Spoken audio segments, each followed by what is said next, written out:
I fucking love Sewerslvt and her music, like, a lot, but I've never really been able to put why into words, even in my own mind, to myself when thinking about it, but that's what this video is for. An attempt to articulate why her music holds such a special place in my heart. To show you how much I love her music, here are all of her albums that are available on Spotify, and how many of the songs in each I thought were good enough to be added to my liked songs playlist. Notice how every single song has that green heart next to them. Literally not one single song made me go, nah, I'll pass. Like seriously, I don't think I've ever liked an artist's entire collection of music on a streaming platform before, so yeah, that should tell you a little something.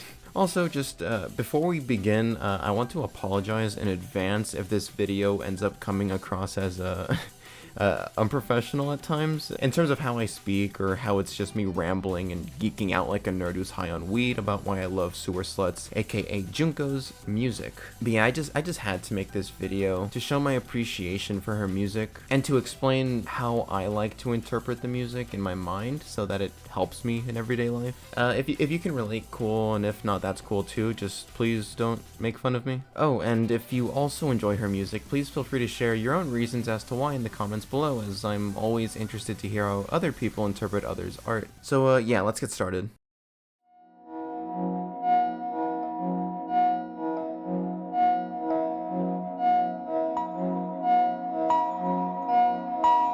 Firstly, so what kind of music does Sewerslvt make? In other words, what genre of music does Sewerslvt's music fall under? Well, it doesn't really work like that, at least not nicely anyway. Like, it doesn't really fall under any one category specifically and consistently. Don't get me wrong, like, they all have a similar vibe and feel to them, but the music itself just can't so easily be categorized in a clear-cut way like that. After taking a look around the Sewerslvt subreddit page, I found that people tend to agree that it's really a blend of multiple genres, or subgenres I should say. So drum and bass, jungle drum and bass, liquid drum and bass, ambient and industrial drum and bass. Then we have break/glitchcore and some lollycore.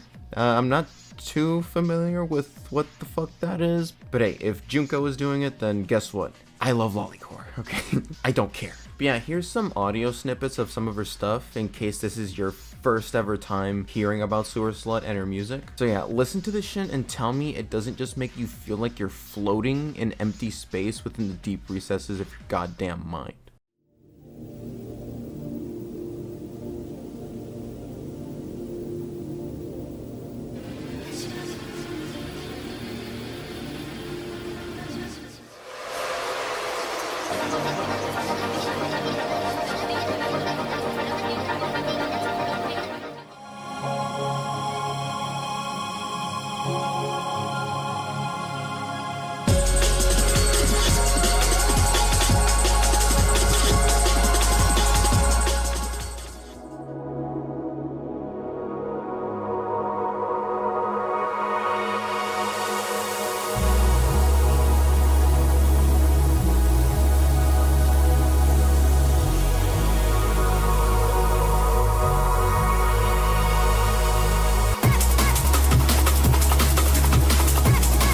Like, dude, this shit legit sounds like something some celestial being made. Something that transcends anything our universe has ever known.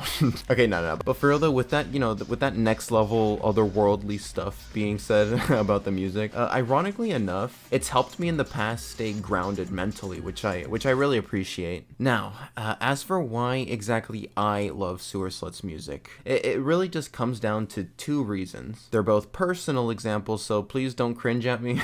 It's just how I like to immerse myself in the music so that it helps me. Plus, it honestly just enhances my listening experience, so yeah. Okay, so for my first reason, it's just how her music straight up sounds like pure emotion, and I'm not exaggerating when I say this shit. Like, if there was some next level futuristic device that could extract emotion straight from the brain in its rawest form and audiate it for human ears to hear, it'd sound something like Sewerslvt's goddamn music. Like, again, tell me that shit doesn't make you feel like you're in your own head, just floating. Like, god damn. Not only that, but legit, it's just so easy to associate her tracks to a specific emotion perfectly, even without lyrics spoon-feeding you what she was feeling when she was making the track. I'd actually argue that the lack of lyrics is what makes it so easy to interpret her music as a form of emotion. Raw emotion, that is. Yeah, you know, from time to time she includes voice snippets from films and anime, but I don't really count those as lyrics, and she uses them very sparingly. But anyways, listen to the beginning part of this track and tell me it doesn't just sound like straight up pure fucking rage.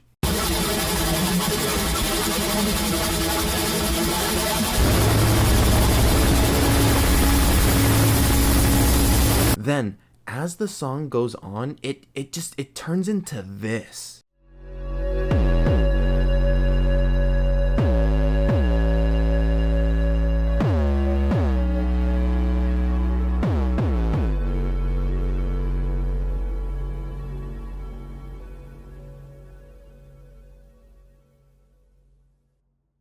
It's like as you progress through the track, it just shows you the different stages you go through when feeling an intense emotion such as this. Shit's fantastic. Like, it really does amplify whatever the hell you're feeling at any given moment. Like, by times 50. My second reason is gonna sound corny as fuck, but stick with me, goddammit. You made it this far, you can do it, okay? But anyways, whenever I'm going through something tough, let's say I've hit a creative roadblock, or it feels like I've hit a wall mentally or emotionally due to stress or really anything else negative that's going on in my life, I like to listen to Sewerslvt and think of her music as a reflection of life itself. Yep, I said what I said. I relate her music to life. No joke. Why or how, you may ask? Well, let me explain, okay? Listen to the beginning part of this track.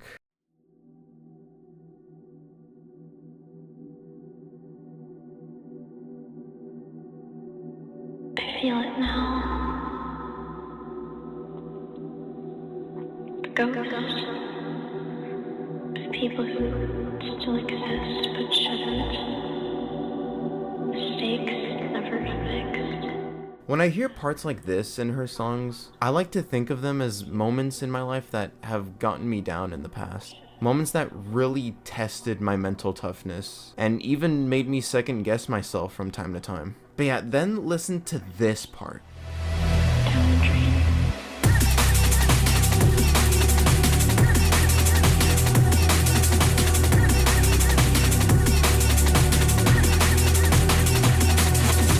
When I hear shit like this in her tracks, it motivates the hell out of me. Like, hearing that come right after that slow part I said makes me imagine low points in my life, makes me think of how no matter how low I get sometimes, no matter how much the world around me tries to slow me down, I'll get up and continue fighting on. Keep moving forward at light speed and with tenacity. Like, I see how far I've gotten after all the bullshit I've gone through. While listening to Sewerslvt's music go absolutely apeshit motivates me. It makes me want to go apeshit along with the music. If it helps, another way to think of it is to imagine her music as a fast, violent river. Now, every fast, violent river has rocks in it, right? Now, these big rocks may slow the river's current down slightly, but regardless, at the end of the day, the river's current will return back to its fearless and rapid state. The river's current itself can represent Sewerslvt's music when it's in its hectic state,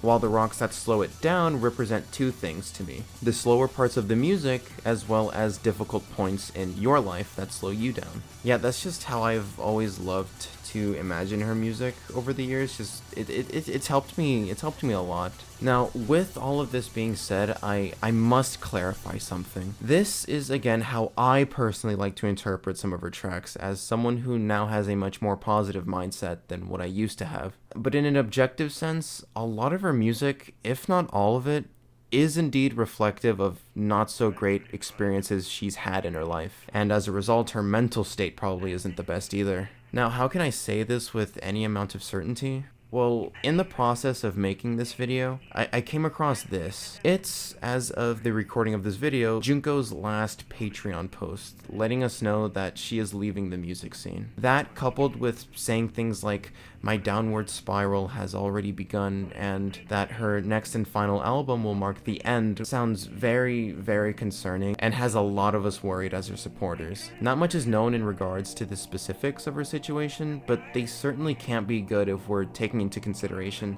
how she has decided to title some of her pieces, the imagery seen in some of her album artworks, as well as the oftentimes disturbing atmospheres some of them exude.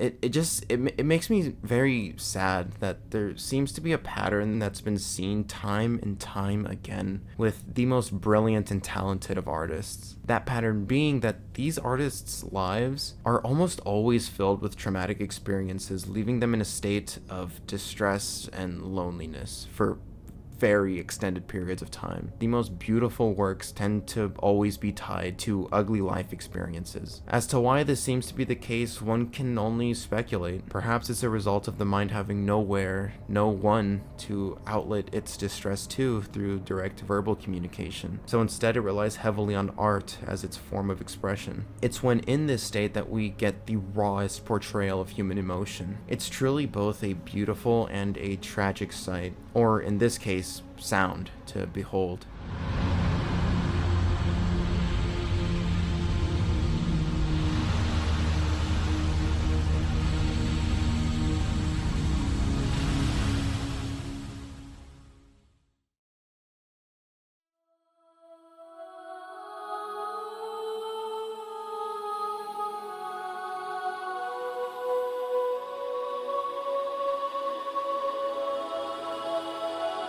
So yeah, while it upsets me greatly that Junko won't be making music anymore after her next and final album, it upsets me more to think about how, while we were all greatly enjoying her music, she was and still is suffering from something. And I hope she gets the help she needs and doesn't end up hurting herself in ways I don't even want to imagine. I just can't shake this feeling that her last message is kind of a cry for help. Like she needs someone, anyone that can help her feel less alone in this. I know that feeling of loneliness all too well. It's unbearable. With all of this being said, thank you, Junko. Thank you for making music that motivates the hell out of me. Music that just makes me want to keep moving forward in this chaotic, unfair, and unforgiving river we call life. Thank you for making music that I listen to daily that pushes me to just do things in general. Thank you for making music that has overall not only helped me, but countless others. Thank you for letting us get a glimpse of what you've been going through your music.